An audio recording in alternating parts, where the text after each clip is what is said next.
If you've been looking for love in your life, this special love, the love of my life, all you gotta do is look in the mirror because you are already the love of your own life. In this video, we're gonna dive into how to become that person and what it actually means. Welcome back to the Conscious Manual, where we talk all about self-love to actually loving the life that you live and to become a conscious creator of your reality. Now, what does it actually mean, the love of your life? If you had a relationship before, or if you're craving a relationship, you are looking for that deep love inside of you that you feel. And you're looking for it outside of you. Something that someone will give you, the love that you feel that you need. Someone that gives you a sense of worthiness, that makes you feel whole, that makes you feel seen, that makes you feel loved and cherished. Like a warm hug to your heart. That's what love of your life means. The other half of you. But all of these descriptions are external. And even if you find a person, and you will, a person that you love deeply, they can't be around you 24/7. That would be very toxic. Imagine going to the toilet with that person next to you. That would be very strange. So nobody in the world can be the love of your life. Nobody can give you that role. Nobody can fill in that role and give you what you need in that sense. Because the only way to get the love of your life is to become the love of your life. You are the only person in the whole wide world that is always there 24/7. So you can give yourself feeling of worthiness, feeling affection, feeling heard, feeling that you are worthy. And it's really that simple. Wow. Well, goodbye. This was the video. Bye-bye. All jokes aside, you are worthy for love. And you will attract the person that you deserve in your life because you've came to earth. You are worthy just by existing, just by choosing to come here. And by focusing inwards instead of external, you will attract the people in your life that you want. But you need to become the love of your own life first. You need to take a hard look in the mirror. Who is it that you desire to be? Not who is it that you desire outside of you. Who is it that you want to be? What is the kind of love that you want to give to yourself? Because it always starts from the inside. And if you keep on looking for someone outside of you, you will always be in a place of looking. You will look and look and look and look, and you will find people, and they will never be able to give you what you need. You will always be disappointed. You will always be hurt because you're not giving that to yourself. It always starts there. So now, how do you become the love of your life? 3 ways, 3 steps, in whatever order it works for you. It starts with examining your self-talk. How do you talk to yourself on a daily basis? And talking to yourself means also probably most of the time your inner thoughts. You might see people on the street talking to themselves. That's also inner talk. But most of the time, you're going to have the inner talk inside of your head. Some sources say we have 60 to 70,000 thoughts every single day. That's a fuckload. So, what does your brain tell yourself? What are you telling yourself on a daily basis? Imagine that you're talking to your child. If you have a child or not, doesn't matter. Your 3-year-old daughter. Would you tell the same things to her as you're telling yourself? Oh, Emmanuel, you're so worthless. Emmanuel, why did you say this? Emmanuel, did you fuck up again? Emmanuel, you're such a loser. Those were the things that would go in my head years ago. No, not anymore. Only empowering thoughts. But the key is to become aware of them and then to flip them in the moment. How would you talk to your 3-year-old self? How does your 3-year-old self wants to be treated? Talk to yourself in the way that you would talk to a child and the way that you want to be treated. So your inner talk, become aware how you're thinking, what you're saying about yourself. This can also become apparent in conversations to other people. When you talk about your life, something that you did, something that you're thinking, how you're speaking about certain subjects. Everything's going great in my career, everything's going great with my family, but in my love life, nobody ever loves me. Or a pattern, and you can flip that. I'm focusing all the love of myself. I'm attracting love into my world. You just flip these thoughts, that inner self-talk that doesn't serve you in whatever way that feels right to you. So the inner talk was the first one. The second one is your external actions. So we start with the inner world, and then we have the external actions. You can always ask this question to yourself. In whatever situation you are in, how does my elevated self respond in this situation? The version of you that you aspire to be. And then you go do that. For example, do you follow up with what you say you're going to do? Tomorrow I'm going to go to the gym. You wake up in the morning and you actually don't feel like going. But you remember that you committed to yourself and that your elevated self would go anyway.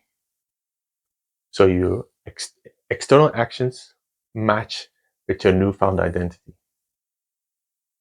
This can go in so many ways. You set new boundaries with people that are already in your life, that are used to maybe crossing some lines that you felt afraid to put down. Now you state them. Hey, I don't like that you do that. Please stop. And when you feel the discomfort, it's a really good sign, because it means that you're pushing outside of your comfort zone. You're going into new territory, and that is to be embraced, because in the new territory is the unknown, and in the unknown is where the gifts and the excitement lies. New things can come into your life. In your comfort zone, you know everything. That's your current reality. The unknown is your desired reality, where all the love that you seek is there. But it's already here, but you've put a dark zone around it. So we need to bring that back. Putting down boundaries is so healthy. This is what I need. This is who I am. That doesn't match with you. That's so cool. Let's move on. Or not. Or let's. This is now typical in connection with someone else. It can be a shift to a different relationship. It can be an ending of the relationship, friends, or romantic. But stating what you need is vital. And I'm just going to go with it because otherwise I fear I will never be with someone or won't have friends. You will have friends, you will have people in your life, but they'll drain you. They'll drain you of your energy because you're not authentic to yourself. You're not loving yourself. Becoming the love of your own life is sharing what you need, giving to yourself what you think you need from other people. I'm already whole and complete for myself. If you want to be in my life, this is what I expect. Because I have a high standard, so I expect the same from you. I give a lot in a connection, so that I want to receive a lot as well. But you just started giving. And it's not that you go into a relationship like in a transaction. All right. I give you 10 compliments a day. You give me 10 compliments back. You just show up as yourself. And if people don't respect you or treat you like you want to be treated, then you state your boundaries. And if that's not respected, then thank you. And you move on. Now, this was very specific in terms of people, but it can be in your career. You're still in a job that you actually dislike, but you fear starting your own business or moving into another job, not loving yourself. Maybe in terms of health, you know you're not eating healthy, you know you need to work out more, or maybe the other way around. You're too concerned about your diet. You're weighing yourself every day. Why? Think you're working out too much. Whatever it is for you, take a hard look at it. What external actions need to change to match with the new identity that you're calling into your life? And then we talk about identity, we go to point number 3. Make a life assessment. What and who in your life is draining your energy, is leaking your energy? Where are you feeling like people that you talk to and afterwards you feel like, oh my gosh, things you have in your life, habits you're doing that are not serving you, and you can feel it and you know it, but you just let it go. Oh yeah, I know, but not now. Those are the things to look at and to let go. For the new to come into your life, you need to let go of the old shit. Over the years, when I started traveling, I lived in South Africa for 4 years. I got rid of so much stuff. Toys from childhood, old furniture, books, clothes, games. I don't know. I had so much crap. I donated, I sold, just got rid of so much. And then when I came back from South Africa, I did the same, even more. Oh, go. I don't want it. And now I only have the bare essentials. I have my clothes. I have a few boxes of old stuff that I want to keep. But I would say in general, I have my whole life 10 boxes maximum. And it feels amazing because it makes me very mobile. And it generates space for the new to come in. What the universe wants is to come into your life. It wants to open a new door, but what happens? It's opening the door slightly, but it can't go in because there's so much junk in the room. They're just jamming the door. Years ago, when I was living in a house with my partner at the time, I had a closet with all junk in. When I had something and I didn't know where to store it, I would just put it in there. And that became the junk closet. So the universe wants to come into your house, into your life, into your room, but there's no space for it to come in because you are collecting too much junk, energetic junk in terms of stuff that you don't need, energetic stuff in terms of people that are not serving you and you fucking know it. You need to let go of them. You do. Not a choice, you do. And that can be uncomfortable, that can be hard. Oh, we go way back. But contract has ended and you can feel it. As soon as you let go of people, stuff, habits, thought forms, negative self-talk, you make space for new, exciting opportunities for the life that you actually want. So then, make a life assessment of what's leaking, and then you make a life assessment, what and who is giving me energy, is making me feel energized, and that you do more of. Your excitement, your joy, your happiness is showing you the way where you need to go. It's two splits here, the leaky way and the energizing way. And that's the way to go. Your excitement, your joy is showing you, please give me more of that. This is the way where new opportunities will come. And by doing all of this, the inner self-talk, external actions, the life assessment, you start to realize that there's nothing outside of you, nobody outside of you that can ever fulfill you. But you become the love of your own life. You put yourself first. You stop putting your friends first. You stop being available for everything and everyone. You start to treat yourself how you want to be treated by others. You set the example because it's always a mirror. You set the example by how you want to be treated by yourself, by other people, by the universe, and then it will get mirrored back to you. You will start meeting new people that are exactly in alignment with who you want to be treated, how you want to be treated, and who you want to be. You'll get offered new opportunities because you put yourself first. And if you've been a people pleaser, you might have some beliefs coming up. I know I don't want to be selfish. That sounds like I'm not caring about other people. But let me tell you this. When you're not caring about yourself, you also don't care about other people. Because you set an example for the rest. It's okay to be pushed over. It's okay to let my needs slide. Again, is that what you want to teach to your daughter or to your inner child? Obviously, no. So by choosing yourself, by becoming the love of your own life and treating you like that, you're helping other people to do the same. Boundaries are very healthy.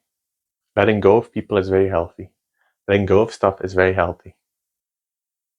But you need to make a conscious choice and follow up on that. You're number one. You come first. Nobody else. And the beauty of this is, once you've arrived at that state, it's not an arriving because you're already there, you've forgotten. Once you remembered that you're number one, that you have already everything you need inside of you, you become a magnet. People can feel that you don't need anything from them. So they come to you naturally. And you don't need them anymore. There's a feeling of, yeah, you can come into my life,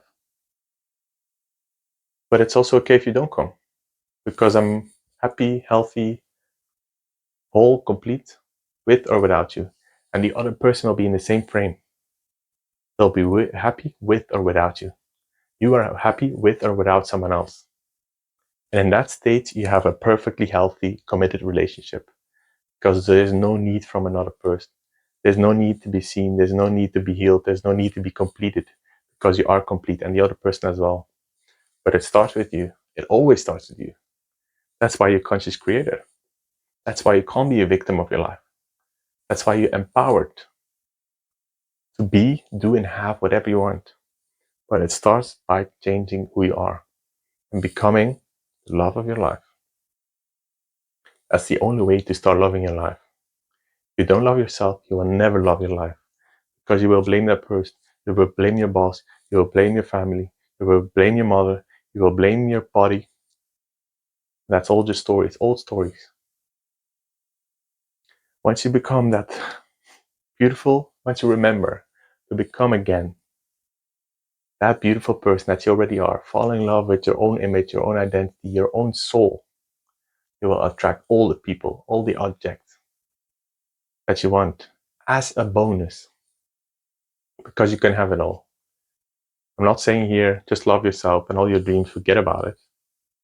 I'm saying love yourself, accept yourself fully, and then everything will come to you, but you actually don't need it anymore. It's a nice to have, an upgrade to your life.